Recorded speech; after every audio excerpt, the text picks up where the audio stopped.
I'm Lauren Llanos. And I'm Danny Max. The terror group ISIS has abducted 50 members of an Iraqi tribe west of Baghdad. Authorities say the members of the Abu Namir tribe were taken from their homes early in the morning. The tribe's leaders say the victims are probably dead, but that couldn't be confirmed. ISIS has killed hundreds of members of the tribe in recent days through mass executions. The bodies of an estimated 200 members were found in a mass grave in West Baghdad after ISIS fighters took control of the area. Videos of the executions have been uploaded to the internet. Tribal leaders say they are ready to fight back, but they're waiting for a final okay from the Iraqi government. A doctor has died of Ebola in the West African nation of Sierra Leone. Dr. Godfrey George has been driven to the capital for treatment after he said he wasn't feeling well. Doctors and nurses are at risk of contracting the virus through bodily fluids from the patients they treat. World Health Organization Chief Margaret Chan says Ebola continues to cause political and economic problems in the countries of Sierra Leone, Guinea, and Liberia. Many U.S. lawmakers are pushing to bar entry for citizens from Liberia, Sierra Leone, and Guinea over concerns about the Ebola virus. Canada and Australia have already barred entry for citizens from West Africa in response to the Ebola outbreak. However, the UN Secretary General says it's best to stop the virus in West Africa rather than restrict where West Africans can travel.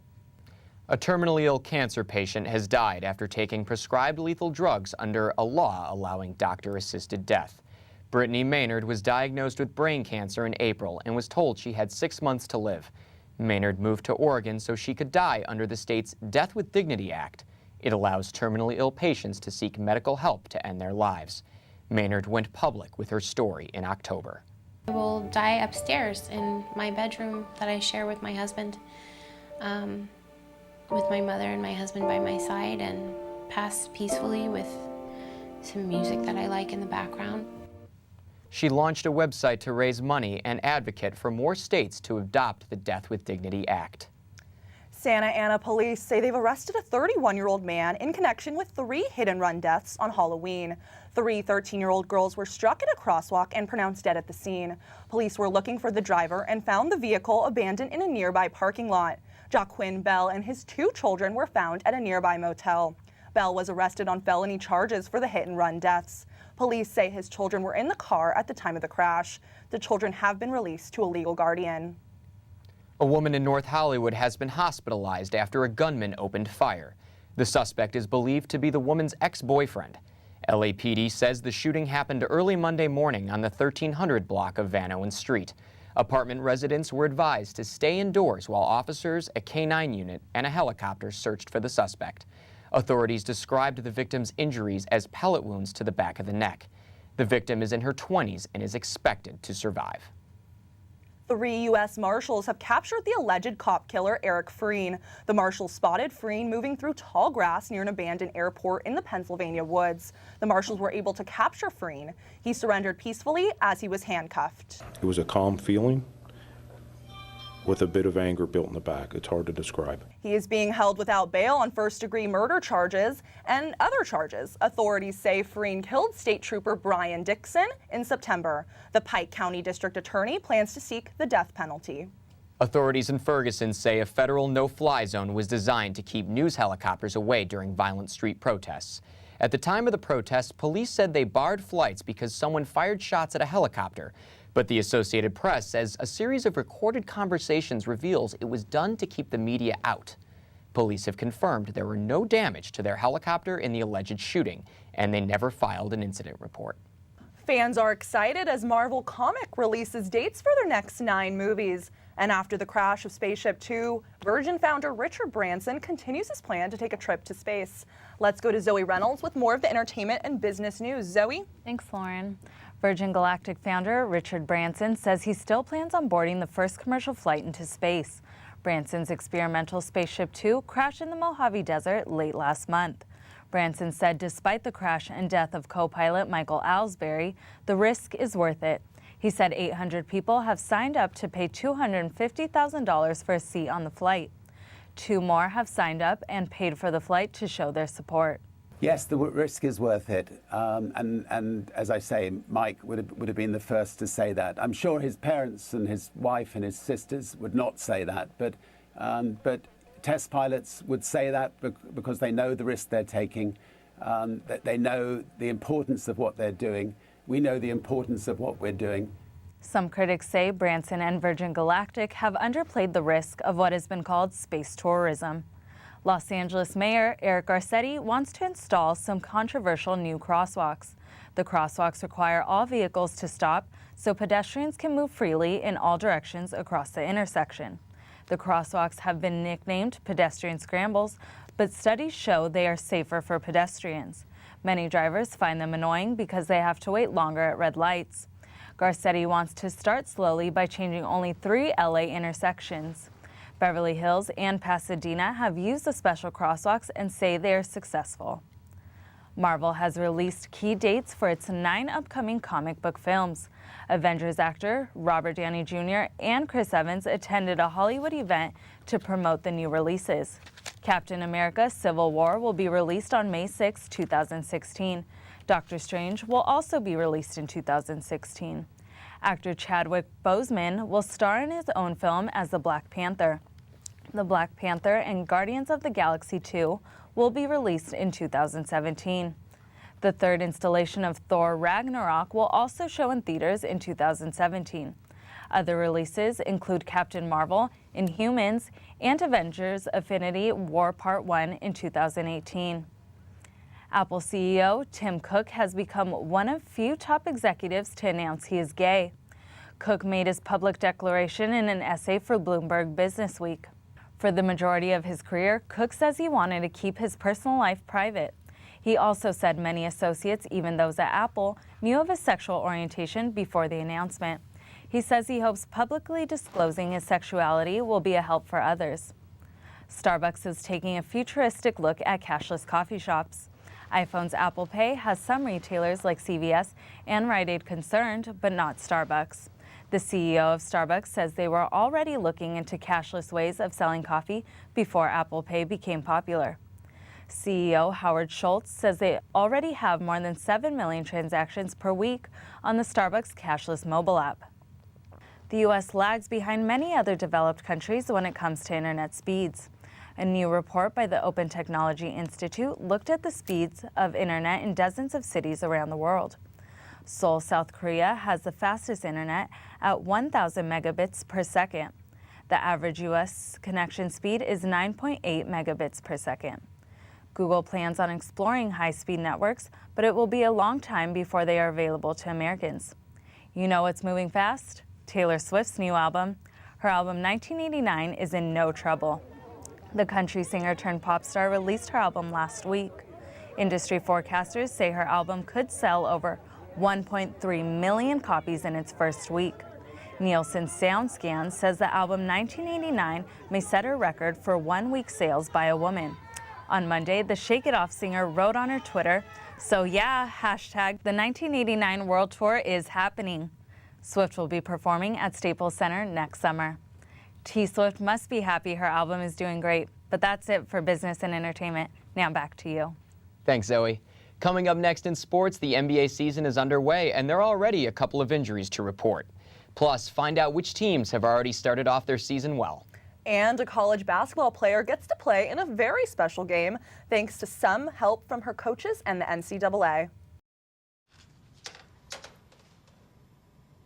Wow, these are really good.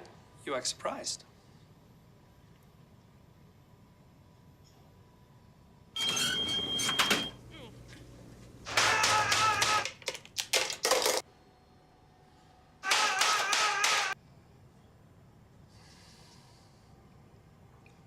Practice makes perfect. You don't have to be perfect to be a perfect parent. There are thousands of teens in foster care who don't need perfection. They need you. Okay, so what would you bring to my company? What do you need? I need problem-solving skills. I got through high school without a car, a phone, or a computer. No college degree, though. Not yet, but life's taught me a lot, and I'm ready for more. Well, you're not the typical kind of candidate that I hire. But you are exactly what I'm looking for. Your company could be missing out on the candidates it needs most. Learn how to find a great pool of untapped talent at gradsoflife.org. Now, before we get back to the news on what Kobe said, let's check out what's going on in the NBA. Lauren Bennett, if you had to pick one team right now that's going to go all the way this year, who do you got? I think it'd be the San Antonio Spurs, to be honest. I mean, they could go another year with winning the championship. But first, in NBA, the past season has just kicked off and there's been plenty of drama already. LeBron James made his big return to Cleveland, but his homecoming was dinged by the New York Knicks. They upset the Cavaliers in their season opener. Derrick Rose sprained both of his ankles, which forced him out of the lineup for the Bulls game against the Timberwolves. Chris Bosh led the Miami Heat to a 3-0 record through the team's first week of play. Miami is the East's last unbeaten team. In the Western Conference, the Golden State Warriors, Memphis Grizzlies, and Houston Rockets all went a perfect 3-0 through the first week of the season. In local basketball, the Lakers and Clippers look like the two teams headed in opposite directions. The Lakers went 0-4 to open the season despite Kobe Bryant's big return to the lineup. The Clippers opened the season with wins over the Lakers and Oklahoma City Thunder on their way to a 2-1 record to start the season. The Los Angeles Lakers are still searching for their first win of the season. Kobe Bryant told Yahoo Sports that he would not consider going to another team just because of a slow start. Bryant says he would never do that because he is extremely loyal to the Lakers. In 2007, he says he did ask for a trade when the Lakers' front office did not make moves to improve the franchise. Bryant says that it is not the case now and that he stands with his team through good and bad times. A 19-year-old college basketball star played her first and last game before thousands of cheering fans. Lauren Hill has inoperable brain cancer. It was her wish to play on her Mount St. Joseph's team while she was still able. 10,000 fans flooded the stands to see Hill play. She hit a left-handed layup for the first 2 points of the game. Hill's teammates surrounded her at center court after the basket and presented her with the game ball. Hill suffers from severe headaches and nausea from the cancer and her medication, so she spent much of the game on the bench.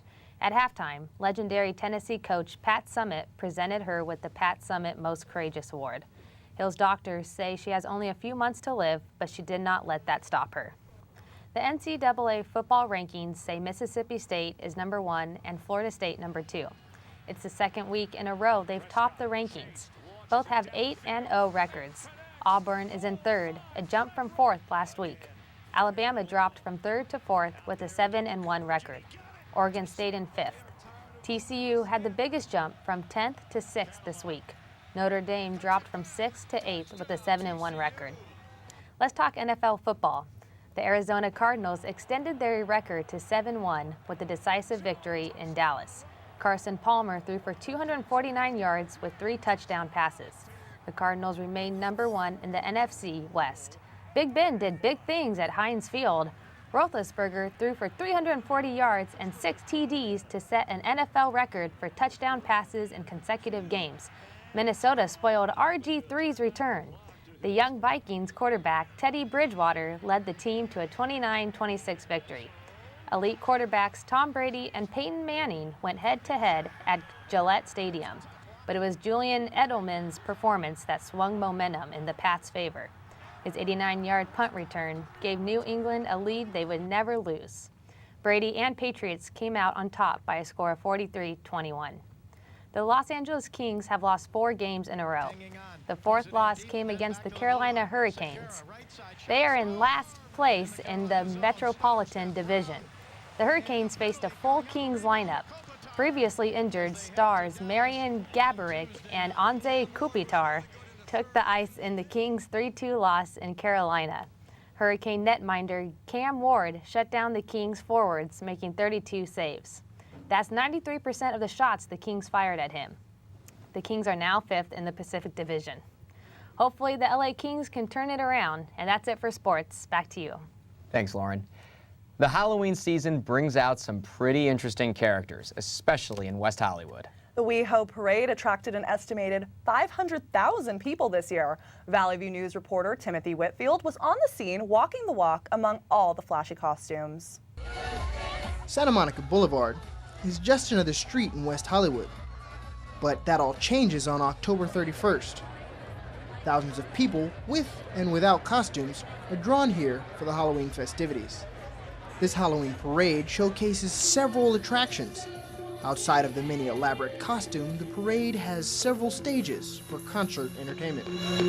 Well, I enjoy Halloween. It's the best holiday ever. Now I really enjoy the atmosphere. and it's a lot of fun, so you can't go wrong. I think just the crowd, I think, brings everybody over here, and that's just what makes it. I mean, you can't get this many people anywhere else.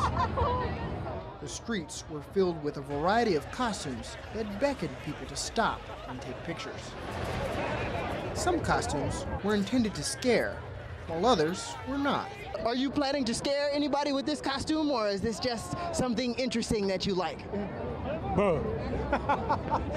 Scared? No, probably not. It's not really gory or scary at all.